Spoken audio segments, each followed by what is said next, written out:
വടക്കേ അമേരിക്കയുടെ തെക്കേ അറ്റത്ത് കാനഡ താലൂക്ക് ടൊറന്റോ പഞ്ചായത്തിൽ ഒറാങ്കുട്ടനെ പോലൊരു ബംഗാളി ഇരുന്ന് മത്തങ്ങ ചുരണ്ടുന്നുണ്ട്. കൂട്ടിനാകട്ടെ ബൺമസ്കയിലെ ക്രീം പോലെ ഒരു പറ്റം ആളുകളും. നീയല്ലേടാ മാങ്ങാത്തലയാ കഴിഞ്ഞ ആഴ്ച പാവം പ്രേതത്തെ പ്രണയിച്ച സായിപ്പന്മാരെ പൊറോട്ട വലിച്ചു കീറുന്നത് പോലെ കീറിയത് എന്നായിരിക്കും നിങ്ങൾ ഇപ്പോൾ ആലോചിക്കുന്നത്. എന്നാൽ ഒരു തുണിയെടുക്കാത്ത സത്യം ഞാൻ പറയട്ടെ, എനിക്കത് ഓർമ്മയില്ല ഗൈസ്. ഒക്ടോബർ മാസം ആരംഭിക്കുമ്പോൾ തന്നെ റോഡുകളും വീടുകളും തൊഴിലിടങ്ങളും സ്ഥാപനങ്ങളും എന്തിന് സ്കൂളുകൾ വരെ പ്രേതങ്ങളുടെ അയ്യരികളിൽ തന്നെയായിരിക്കും. സിന്ധു നദീതട സംസ്കാരത്തിൽ പോലും ഇമാതിരി പരിപാടികൾ നടന്നിട്ടേയില്ലെന്ന് മൂക്കുന്നിമലയിലെ എന്റെ അമ്മച്ചി പറഞ്ഞിട്ടുണ്ട്. അങ്ങനെ ധനുമാസത്തിലെ തിരുവാതിര പ്രേതങ്ങളുടെ ദിവസം വന്നെത്തി. തോൽക്കുമെന്ന് ഉറപ്പുണ്ടെങ്കിലും മാറി നിൽക്കാതെ പങ്കെടുക്കണമെന്ന് ഉണ്ടങ്കോടുള്ള ഉർമീസ് അപ്പാപ്പൻ പലതവണ പറഞ്ഞിട്ടുണ്ട്. പിന്നൊന്നും നോക്കിയില്ല, പണ്ട് രാവണൻ സീതയെ അടിച്ചുകൊണ്ടുപോയ ശ്രീലങ്കയിൽ നിന്നും, കട്ടയ്ക്ക് പണിയെടുക്കുന്നവരുടെ നാടായ ഫിലിപ്പീൻസിൽ നിന്നും, നമ്മുടെ പ്രധാനമന്ത്രിയുടെ നാടായ അങ്ങ് ഗുജറാത്തിൽ നിന്നും, എന്തിന് ഇടുക്കി രാജാക്കാട്ടിൽ നിന്നു വരെ പണിയാൻ ആളെ ഇറക്കി. ഒരുമയുണ്ടെങ്കിൽ ഉലക്കമേലും കിടക്കാം, ഇല്ലെങ്കിൽ ഉലക്ക മേലിൽ കിടക്കുമെന്ന് നാടുവിടുന്നതിന് മുന്നേ സുകുമാരക്കുറുപ്പ് എന്റെ ഉർമീസ് അപ്പൂപ്പനോട് പറഞ്ഞിട്ടുണ്ടത്രേ.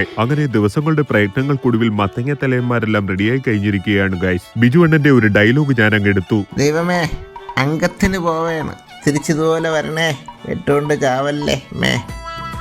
സാധാരണ പ്രേതങ്ങൾ രണ്ട് തരമാണുള്ളത്, പേടിപ്പിക്കുന്നവയും ചിരിപ്പിക്കുന്നവയും. നമ്മളെ കണ്ടിട്ട് സായിപ്പ് പോയിട്ട് ഒരു പട്ടിക്കുറുക്കം പോലും പേടിക്കില്ല എന്ന് ഉറപ്പുള്ളതിനാൽ ചിരിപ്പിക്കാമെന്ന് തന്നെ തീരുമാനിച്ചു. അത്ഭുതമെന്ന് പറയട്ടെ, മുറ്റം നിറയെ മറ്റു പഞ്ചായത്തിലെ പ്രേതങ്ങൾ. പിന്നൊന്നും നോക്കിയില്ല, സായിപ്പ് ഇന്നേ വരെ കേട്ടിട്ടില്ലാത്ത ആ ഒന്നൊന്നര ഐറ്റം എടുത്തങ്ങ് കീച്ചി.